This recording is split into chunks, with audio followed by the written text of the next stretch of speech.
방송은 스트레스가 많고 생활이 불규칙적인 현대인들에게 혹시 여러분도 팔이나 다리, 등이나 가슴, 배 부위에 소아청소년 비만은 사실 전 세계적으로 이 소아청소년 이 다낭성 난소 증후군이 증상이 굉장히 다양하게 세상에 수없이 많은 병이 있는 것처럼 그 병을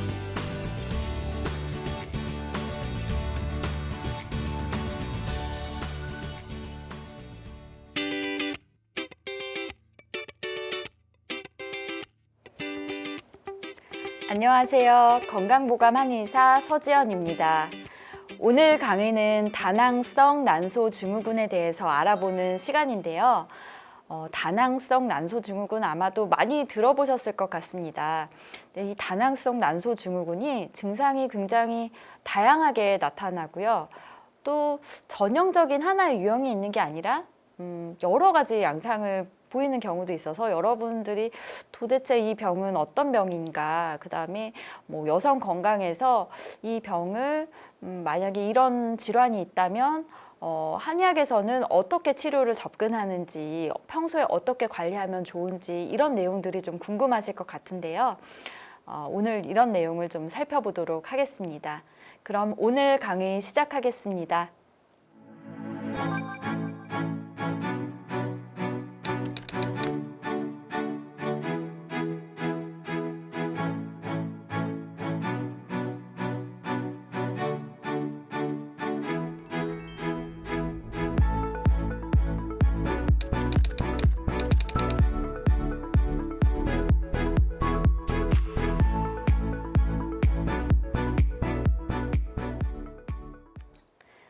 네, 먼저 다낭성 난소 증후군이라는 어떤 질병인지에 대해서 설명을 드리도록 하겠습니다.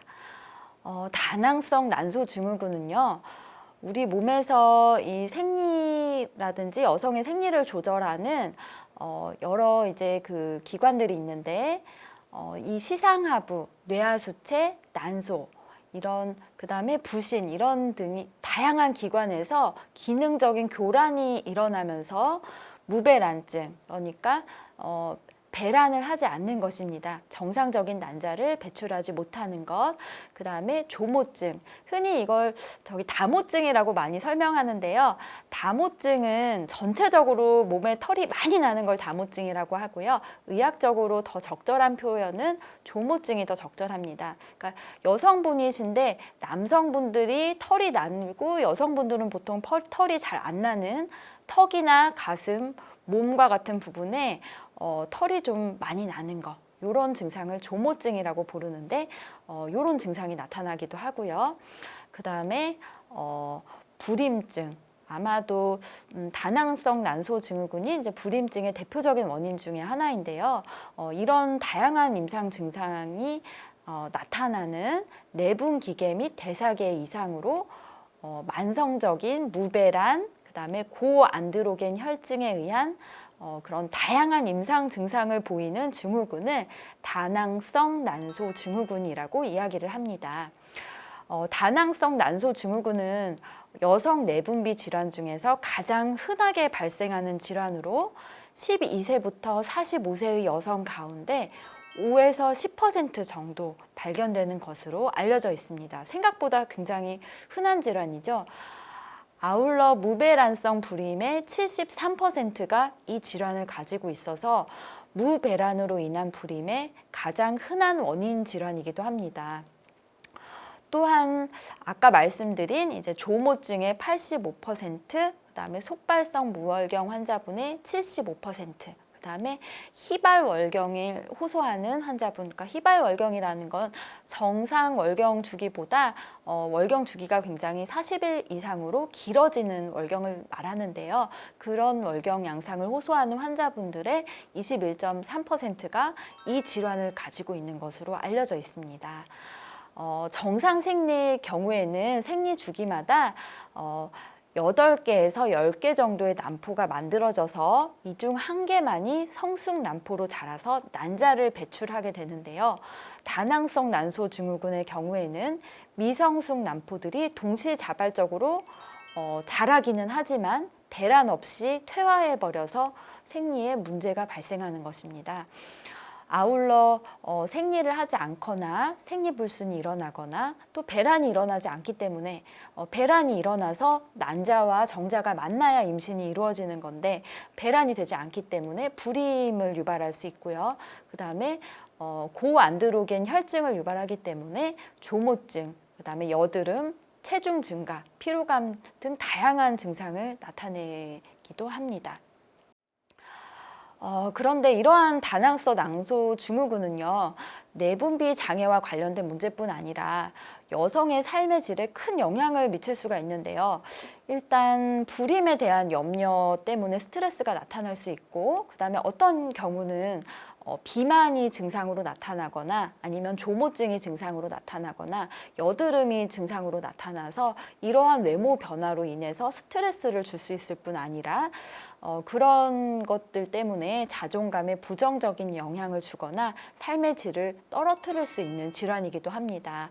아울러서 잘 관리하지 못하게 되면 다른 질환인 자궁내막 증식증 또는 자궁내막암, 유방암의 위험도가 증가할 수가 있고 제2형 당뇨병의 위험도가 증가할 수가 있으며 그 다음에 혈중 지질 이상을 초래해서 심혈관 질환 발병률이 증가할 수 있는 그런 질환이기도 합니다.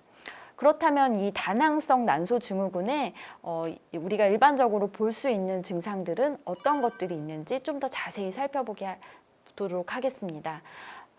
다낭성 난소 증후군은 아까도 말씀드린 것처럼 사실 좀 복잡하게 여러 부분에서 변화가 나타나는 질환인데요. 크게 이제 살펴보자면 무배란, 난자에서 난포가 자라나는데 이제 성숙한 난자가 배란이 되지 않는 무배란 상태, 그다음에 고안드로겐 혈증, 인슐린 저항성 등의 3가지 병리로 크게 설명을 할 수가 있는데요.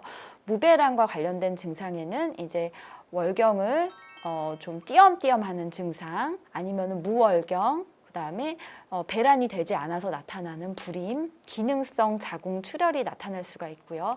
그다음에 고안드로겐 혈증과 관련된 증상으로는 아까 말씀드린 여드름, 그다음에 여성인데 남성처럼 털이 나는 조모증, 그다음에 혹은 탈모증이 나타날 수 있습니다. 또한 동화작용 증가로 인해서 비만이 나타날 수 있고 기타 난소 증대, 난소의 다낭성 변화, 그다음에 유루증, 그다음에 흑색 가시세포증이라고 해서 겨드랑이나 사타구니 같이 접히는 부위에 이제 갈색의 색소 침착이 생기고 사마귀 모양으로 피부가 두드러지는 그런 변화도 나타날 수가 있습니다. 그런데 조모증 같은 경우에는 인종에 따라서 나타나는 양상에 좀 차이가 있는데요. 한국인은 백인이나 흑인, 그다음에 히스패닉에 비해서는 좀 낮은 비율에서 전체 다낭성 난소 증후군 환자의 한 6.4%에서만 나타난다고 합니다. 그래서 우리나라 같은 경우에는 다낭성 난소 증후군을 가지고 있지만 조모증이 꼭 있는 경우보다는 없는 경우가 훨씬 많습니다. 그래서 임상적으로 다낭성 난소 증후군을 진단할 때 조모증을 위주로 참고하기보다는 고안드로겐 혈증을 진단하는 것이 더 적합하다고 보고 있습니다. 그러면 이런 다낭성 난소 증후군은 왜 생기는 걸까요? 네, 왜 생기는 걸까요? 사실 1차적인 원인은 아직 정확히 규명되어 있지 않습니다. 다만 이제 추측하고 있는 것은 한 가지 원인에 의해서 생기는 게 아니라 여러 가지 원인이 복잡하게 이제 복합적으로 악순환을 일으키면서 내분비 및 대사 이상이 나타나는 게 아닐까라고 이제 추측하고 있는 상황입니다. 그러면 한방에서는 이 다낭성 난소 증후군을 어떻게 보고 치료할까요? 이 부분에 대해서 알아보도록 하겠습니다. 아까도 말씀드렸다시피 다낭성 난소 증후군이라는 질환 자체가 증상이 매우 복잡하고 다양하게 나타나고 또 어떤 환자에게는 이 증상이 있는데 어떤 환자에게는 이 증상이 없고 이런 식으로 나타나기 때문에 환자의 연령과 비만도 또 인슐린 저항성 정도, 그다음에 임신 희망 여부 등을 고려해서 종합적이고 그다음에 환자 한 분 한 분의 그런 어떤 상황에 맞게끔 접근하여 치료합니다. 그래서 한방부인과 측면에서는 일단 건강한 임신 출산을 위해서 월경을 규칙적으로 하게 하고 그다음에 적정 체중을 유지하도록 하고 임신을 돕는 단계적 접근을 하고 있는 편이고요. 장기적인 관점에서는 이제 대사증후군의 관점으로 관리해 나가는 것이 바람직하다고 보고 있습니다. 예를 들어서 이제 좀 사례로 설명드리면 더 이해가 좋으실 것 같은데요. 제가 진료실에서 만나보았던 20대 중반의 이제 다낭성 난소증후군 여성분 같은 경우에는 여드름과 무월경이 가장 중요한 고민이었고 조모증이라든지 비만의 증상은 나타나지 않았습니다. 그래서 이분의 경우에는 무월경과 여드름을 치료하는 것을 주된 목표로 잡고 치료 계획을 세우고 월경이 3회 이상 정상으로 돌아오고 여드름이 호전되는 것을 이제 목표로 해서 집중적인 치료를 하면서 이제 생활 습관을 조절해 나가는 쪽으로 목표를 삼았고요. 또 다른 케이스 같은 경우에 이제 임신 계획이 있고 체중이 좀 비만한 편이고 생리 주기가 불규칙한 월경 양상을 가지고 있는 다낭성 난소 증후군 환자의 경우에는 체중을 감량하고 월경을 고르게 하는 것을 목표로 잡아서 치료 계획을 세웁니다. 이미 계획된 임신과 출산을 다 마치고 조모증이나 여드름은 없는데 좀 비만하고 당뇨 전 단계로 혈당이 잘 조절이 되지 않는 그런 다낭성 난소증후군 환자의 경우에는 체중을 감량하고 혈당을 조절하고 대사증후군을 예방하는 것을 목표로 이제 치료에 접근할 수 있겠습니다. 이처럼 다낭성 난소증후군은 치료 목표를 환자의 연령대, 그다음에 몸 상태, 증상의 발현 정도, 임신 출산 계획에 따라서 다양하게 잡고 치료해 나가는 것이 특징입니다. 한의학에서는 다낭성 난소증후군을 크게 4가지 범주로 나누어 접근하고 있습니다. 크게 신어형, 간헐기체형, 담습조체형, 음허내열형 이렇게 4가지인데요. 다낭성 난소증후군이 그 증상이 워낙 다양하고 이렇게 복잡 다단하고 모든 증상이 한 사람한테 다 나타나는 것은 아니기 때문에 한방에서는 환자의 상태를 가장 우선시하여 그 상태에 적합한 그 치료를 하는 것이 가장 효과적인 치료라고 보고 있습니다. 그러면 이제 각 유형에 대해서 한번 살펴볼 건데요. 신어형은 생식과 관련된 기능이 전반적으로 저하된 것으로 이제 판단되는 유형입니다. 신어형 다낭성 난소증후군의 경우에는 일반적인 다낭성 난소증후군의 진단 기준에는 부합하지만 비만한 경향이 두드러지지 않고 희발월경 혹은 무월경, 불임이 주증상인 경우가 많습니다. 이 경우는 평소 신장 기능이 허하여 허리와 무릎이 좀 약할 수 있고 맥이 약하고 그다음에 묽은 대하가 자주 나오거나 수족 냉증을 동반하기도 합니다. 이런 경우에는 신장의 기능을 북돋는 약재를 조합을 기본으로 쓰고 환자의 이제 증상에 따라서 가감을 하는 것이 보통입니다.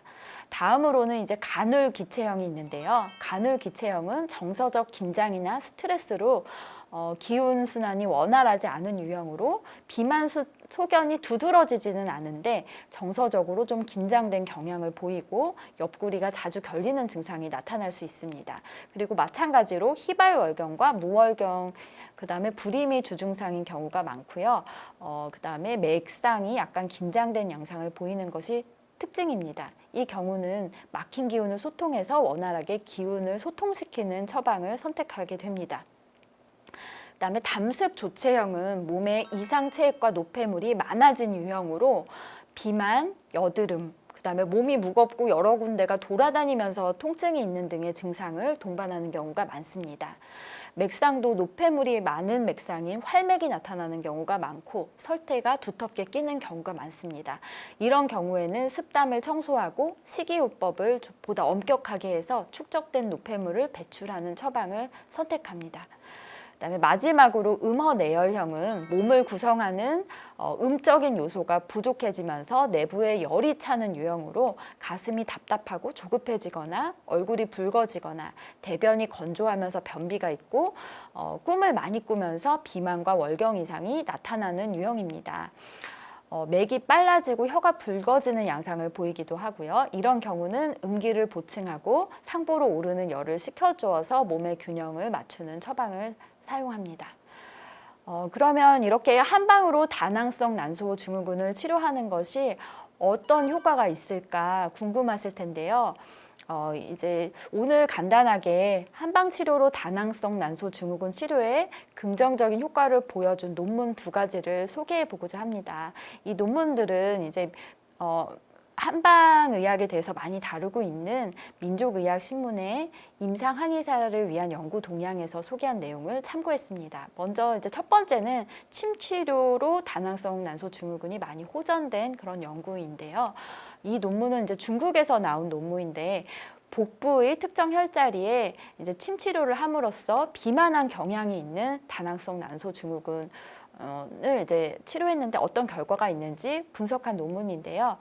일단 좀 비만한 경향의 BMI 25 이상의 다낭성 난소 증후군 환자들로 진단된 여성 86명을 무작위로 이제 각각 나누어서 복부 침 치료군으로 나누고 또 이제 양방에서 이런 경우에 하는 약물 치료를 하는 메트포민 복용군으로 이제 나눠서 두 치료의 어떤 그 효과를 비교한 논문인데요. 양방에서는 이제 이 메트포민이라는 약물로 인슐린 감수성을 높이고 남성 호르몬을 감소시켜서 월경 주기를 회복시키는 것으로 이 다낭성 난소 증후군 환자들을 치료를 하고 있는데요. 이 치료제를 사용한 환자군과 복부 침 치료를 한 환자군은 이제 6개월 동안 이제 침 치료는 일주일에 2번씩 복부에 이제 침 치료를 하면서 그 예후를 비교를 해 보았습니다. 그래서 이제 일주일에 2번 30분 정도 복부에 이제 특정 혈자리에 유침을 하고 그다음에 메트포민 복용군은 이제 1일 3회 그다음에 용량을 조절하면서 꾸준히 6개월 동안 복용한 것을 이제 비교를 해본 결과 치료 전에 비해서 이제 그 BMI, 그 비만도라든지, 그 다음에 난소 크기라든지, 그 다음에 여성 이 다낭성 난소 증후군과 관련된 여러 호르몬 수치라든지, 그 다음에 콜레스테롤 수치라든지, 공복 혈당 등이라든지 이런 거를 다 비교를 해보니까 두 군 모두 유의하게 이제 그 감소하는 결과를 보였고요. 그 다음에 월경 빈도와 그 다음에 고밀도 콜레스테롤은 두 군 모두에서 유의하게 증가되었다고 합니다. 그리고 침치료군이 메트포민군에 비해서 비만도와 그 다음에 복부와 허리의 비율 그 다음에 월경 빈도의 증가 측면에서 더 좀 우수한 효과가 있는 부분이 있었다는 그런 논문이 있습니다. 그래서 여러분 다낭성 난소 증후군의 복부 침 치료도 꼭 고려를 해보시면 좋겠고요. 이게 6개월 동안 꾸준하게 일주일에 2번 동안 시행했다는 점도 참고해 주시면 좋겠습니다. 그리고 다낭성 난소 증후군에 대한 한약 치료에 대한 논문도 있는데요. 이제 한국에서 나온 논문인데 이제 경희대 전남대 연구진에 의해서 실시된 연구입니다. 이 논문에서는 DHEA라는 물질을 주사해서 다낭성 난소 증후군을 일부러 이제 쥐에게 유발을 시켰습니다. 그래서 쥐를 2그룹으로 나눠서 한 그룹은 이제 다낭성 난소 증후군을 유발하기 2시간 전에 그 약물을 주사할 때마다 매일 경옥고를 경구 투여를 했고 한 그룹은 주사를 먼저 한 다음에 다낭성 난소 증후군 상태를 먼저 만든 다음에 경옥고를 매일 이제 경구 투여를 하였다고 합니다. 그래서 비교를 해보니까 경옥고를 미리 먹인 쥐 그룹에서는 여러 가지 그 다낭성 난소 증후군과 관련된 지표들이 좀 유의미하게 감소되는 그런 결과가 보였다고 합니다. 그래서 다낭성 난소 증후군은 근데 사실 한 가지 한약재로 이제 일괄적으로 모든 환자들에게 치료를 효과를 보인다고 보이지는 않고요. 다른 연구 결과들을 봤을 때는 꼭 경옥고만 처방되는 것이 아니라 아까 제가 말씀드린 환자의 상태에 맞게 여러 가지 한약재들을 이제 투여한 그런 논문들이 있고 그렇게 맞게 투여했을 때 더 효과가 좋다는 그런 논문들이 있습니다. 어쨌든 한약 치료도 다낭성 난소 증후군을 관리하는데 도움이 될 수 있다는 점 기억해 주시길 바라겠습니다. 이 경옥고에 관한 연구 외에도 다낭성 난소 증후군의 한약 치료 효과에 대해서 기존에 발표된 자료로는 창부도담탕, 용담사감탕, 인삼, 그다음에 숙지황, 지모 음양과 황정 당귀 등으로 이루어진 그런 혼합약, 그다음에 알로에 베라 등이 있습니다.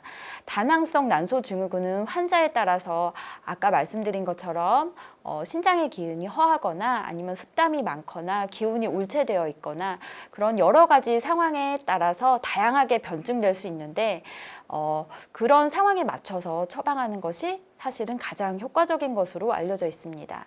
그래서 대표적인 거담 효과로 그 거담 효과를 나타내는 그 창부도담탕, 그다음에 사법에 해당하는 용담사간탕, 그다음에 보법으로 볼 수 있는 경옥고 모두 다 실험실상의 연구 결과 다낭성 난소 증후군에 유의미한 효과를 보인 것이 주목할 만한 점인 것 같습니다. 다낭성 난소 증후군은 좀 여러 가지 증후군이 이제 모여 있는 그런 상황으로 그 임상 증상을 나타내는 환자의 연령이나 나타나는 증상에 따라서 맞춤 진료로 접근했을 때 이제 좀 더 효과적으로 잘 관리될 수 있는 질환이다라는 점을 말씀드렸고요. 그 다음에 한방에서 다낭성 난소 증후군을 어떻게 보고 치료하고 있는지, 그 다음에 한방 침치료와 한약 치료가 과학적으로도 효과가 있다고 입증되었다는 것도 또 관련 논문을 소개해 드렸습니다.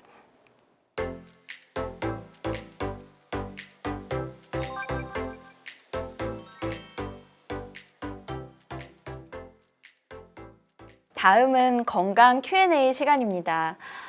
많은 분들이 다낭성 난소 증후군에 관하여 질문을 주셨는데요. 그 중에 이런 질문이 있었습니다. 저는 20대 여성입니다. 최근 다낭성 난소 증후군으로 진단을 받았는데요. 평소에 어떻게 관리하면 좋을까요? 이렇게 질문을 주셨습니다. 현재까지 다낭성 난소 증후군에 대해 알려진 바에 의하면 다낭성 난소 증후군의 관리에 비만도가 매우 중요한 영향을 미친다고 합니다. 따라서 적절한 체지방 비율을 유지할 수 있는 건강한 식단 관리와 운동을 먼저 권하고 싶습니다. 비만인 경우에는 고안드로겐 혈증의 임상 증상이 더 심하게 나타날 수 있으므로 적정 체중을 유지하고 체중이 과도하게 증가하지 않도록 하는 것은 다낭성 난소 증후군 증상 발현을 어느 정도 억제하는 효과가 있습니다. 또한 적절한 체중 유지는 다낭성 난소 증후군으로 인해 장기적으로 발생할 수 있는 합병증인 당뇨 또는 심혈관계 질환 및 자궁 내막암에 대한 예방 효과도 있습니다. 아울러 무월경이나 희발월경의 증상이 있다면 최대한 정상적인 생리 주기를 만드는 것을 일단 목표로 삼으시기를 추천드립니다. 위의 연구에서 언급된 것처럼 복부 침치료와 본인 상태에 맞는 한약 치료도 다낭성 난소 증후군 관리에 도움이 된다고 하니 참고하시기 바랍니다.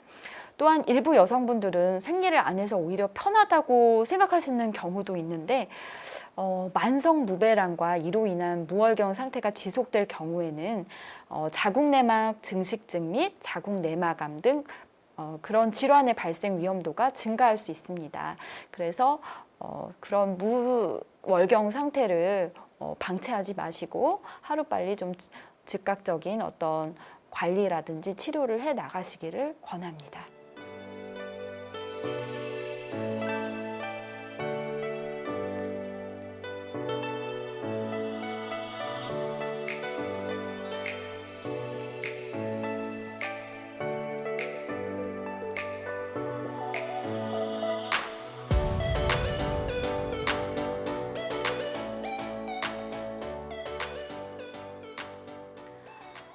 건강보감 이제 마칠 시간입니다. 오늘은 다낭성 난소 증후군, 매우 흔한 질환인데요. 이 흔하지만 좀 증상이 복잡다단하여 다낭성 난소 증후군이란 어떤 증상을 보이는 어떤 질환인지에 대해서 살펴보고 또 한방에서는 어떤 관점으로 어떤 치료를 하고 있는지, 그리고 그 치료 효과의 정도는 어느 정도인지 최신 연구 결과까지 이제 같이 말씀드리고 알아보았습니다. 그리고 다낭성 난소 증후군을 가지고 있는 경우에 어떻게 관리를 해나가면 좋을지에 대해서도 간단히 설명드렸습니다. 부디 이 내용들이 여러분들이 더 건강하신 데 도움이 되었으면 좋겠고요. 다음 시간에도 함께 하시면서 여러분들 모두 더 건강해지시기를 바라겠습니다. 감사합니다.